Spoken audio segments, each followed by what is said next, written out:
तो आज हम बात करेंगे अकबर के बारे में कुछ ऐसी बातें जो बहुत कम लोगों को ही पता है। तो जैसा कि हमने किताबों में पढ़ रखा है कि मुगलों में सबसे अच्छा राजा जो साबित हुआ वो अकबर ही था। तो चलिए बात करते हैं अकबर के बारे में कुछ अननोन फैक्ट्स की। अकबर की सबसे खास बेगम कौन थी? अकबर की पहली मलिका रुकैया बेगम निसंतान थी और उसकी दूसरी पत्नी सलीमा सुल्तान उसके सबसे भरोसेमंद सिपह सलाहकार बैरम खान की विधवा थी। शहजादे के पैदा होने के बाद जोधा बेगम को मरियम उज जबानी बेगम साहिबा का खिताब दिया गया। अकबर की कुल कितनी बेगमें थी इसके बारे में कोई स्पष्ट जानकारी तो नहीं है, लेकिन कहा जाता है कि अकबर की 7 बेगमें थी। ये तो बहुत कोई जानते हैं कि अकबर की पहली बेगम रुकैया बेगम थी, लेकिन रुकैया बेगम से जुड़े तथ्यों के बारे में बहुत कम लोग ही जानते हैं।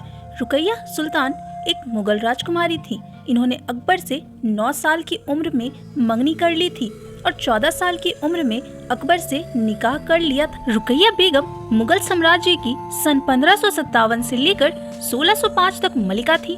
क्योंकि ये मुगल साम्राज्य के तीसरे बादशाह अकबर की पहली बेगम यानी पत्नी थी।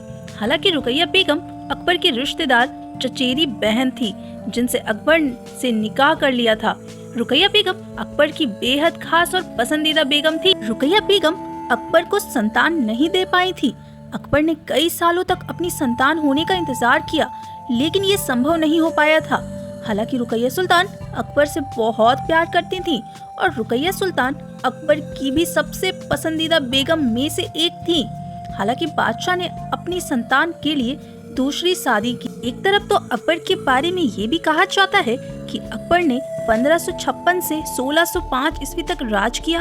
इतिहासकारों के मुताबिक इनकी 300 पत्नियां थीं। आगे जानते हैं कि अकबर के कितने बच्चे थे। अकबर के अलग अलग पत्नियों से 5 बेटे थे। उनके पहले 2 बेटे हसन और हुसैन थे और उनकी माँ बीबी आराम बख्श थी। अज्ञात कारण से कम उम्र में ही दोनों की मृत्यु हो गई। अकबर के अन्य पुत्र मुराद मिर्जा, दानियाल मिर्जा और जहांगीर थे। अकबर कौन सी भाषा बोलते थे? भारत के मुगल सम्राट अकबर महान बड़े पैमाने पर फारसी बोलते थे। यह उनके शासनकाल के दौरान अदालत की भाषा और प्रचलित प्रशासनिक भाषा थी।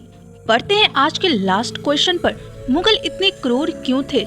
मुगल उसी क्रूर मंगोल चंगेज खान और तुर्क तैमूरलेन के वंशज थे, इसलिए उनके लिए उन्हीं अमानवीय रीति रिवाजों और गलत व्याख्याएं किए गए इस्लामी आदर्शों का पालन करना स्वाभाविक था।